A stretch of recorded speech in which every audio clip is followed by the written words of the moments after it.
বাংলাদেশের রাষ্ট্রপতি হতে হলে কি প্রয়োজন? কেবল রাজনীতিবিদ হলেই কি চলবে, নাকি নির্দিষ্ট বয়স, শিক্ষাগত যোগ্যতা এবং রাজনৈতিক অভিজ্ঞতা প্রয়োজন? রাষ্ট্রপতি কি সরাসরি জনগণের ভোটে নির্বাচিত হয়? কেউ কি একাধিকবার রাষ্ট্রপতি হতে পারেন? রাষ্ট্রপতি পদ শূন্য হলে কি হয়? আজকের যমুনা এক্সপ্লেনারে জানব বাংলাদেশের সংবিধান অনুযায়ী রাষ্ট্রপতি হওয়ার যোগ্যতা, নির্বাচন প্রক্রিয়া, শপথ গ্রহণ এবং দায়িত্ব শেষ করে বিদায় নেওয়া পর্যন্ত পুরো বিষয়টি। বাংলাদেশের সংবিধানের ৪৮ অনুচ্ছেদ অনুযায়ী রাষ্ট্রের সাংবিধানিক প্রধান হলেন রাষ্ট্রপতি। তবে বাংলাদেশের শাসন ব্যবস্থা সংসদীয় পদ্ধতিতে চালু হওয়ায় সেটির ক্ষমতা বিন্যস্ত থাকে মূলত প্রধানমন্ত্রী এবং মন্ত্রিপরিষদের উপরে। রাষ্ট্রপতি মূলত সংবিধান অনুযায়ী নির্ধারিত ক্ষমতা ও তার নির্ধারিত দায়িত্ব পালন করে থাকেন। এখন আপনি যদি রাষ্ট্রপতি হতে চান তাহলে কি কি যোগ্যতা থাকা আবশ্যক? সংবিধানের ৪৮(৪) অনুচ্ছেদ অনুযায়ী যে রাষ্ট্রপতি হতে চান তাকে ৩টি শর্ত মানতে হবে। প্রথম শর্ত, তাকে বাংলাদেশের নাগরিক হতে হবে। দ্বিতীয় শর্ত, তাকে ৩৫ বছরের হতে হবে, অর্থাৎ আপনার বয়স যদি ৩৪ বছর ৩৬৪ দিনও হয় তাহলে কিন্তু আপনি যোগ্যতা হারাবেন। এবং তৃতীয় যে শর্তটি সেটি হচ্ছে আপনাকে বাংলাদেশের জাতীয় সংসদের সংসদ সদস্য হবার যোগ্যতা থাকা লাগবে।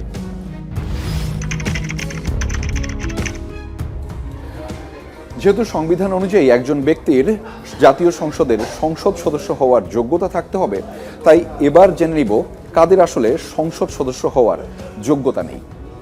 সংসদ সদস্য হওয়ার যোগ্যতা নেই মূলত তাদের যারা বিদেশি রাষ্ট্রের নাগরিক, আইন অনুযায়ী অপ্রকৃতস্থ ঘোষিত হলে, দেউলিয়া ঘোষিত হয়ে মুক্তি না পেলে, নৈতিক স্খলনজনিত অপরাধে নির্ধারিত মেয়াদের সাজা থাকলে, আইন অনুযায়ী অযোগ্য ঘোষিত হলে।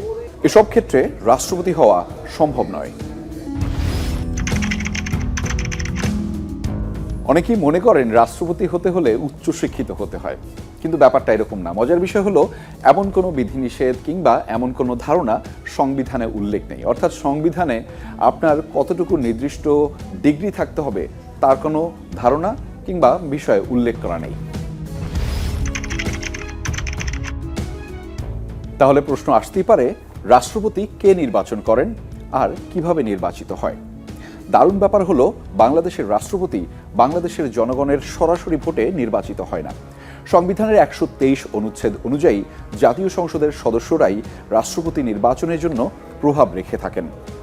যদি একজন বৈধ প্রার্থী থাকেন তাহলে তিনি বিনা প্রতিদ্বন্দ্বিতায় নির্বাচিত হন, আর যদি একাধিক প্রার্থী থাকেন তাহলে জাতীয় সংসদের সদস্যদের ভোটে তিনি আসলে নির্বাচিত হন।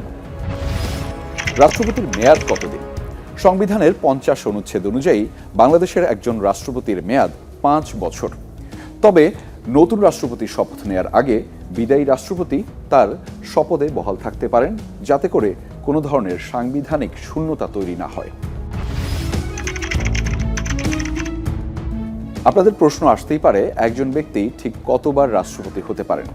বাংলাদেশের সংবিধান অনুযায়ী একজন ব্যক্তি ২ বারের বেশি রাষ্ট্রপতি থাকতে পারবেন না।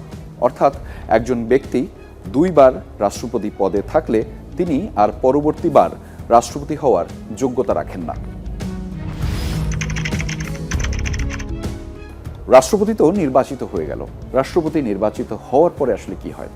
রাষ্ট্রপতি নির্বাচিত হওয়ার পরে নির্বাচিত রাষ্ট্রপতি সংসদে স্পিকারের সামনে শপথ বা অঙ্গীকার গ্রহণ করেন, যাতে উল্লেখ করা থাকে তিনি সংবিধান রক্ষায় কাজ করবেন, দেশের আইন মেনে চলবেন এবং জনগণের কল্যাণে কাজ করবেন।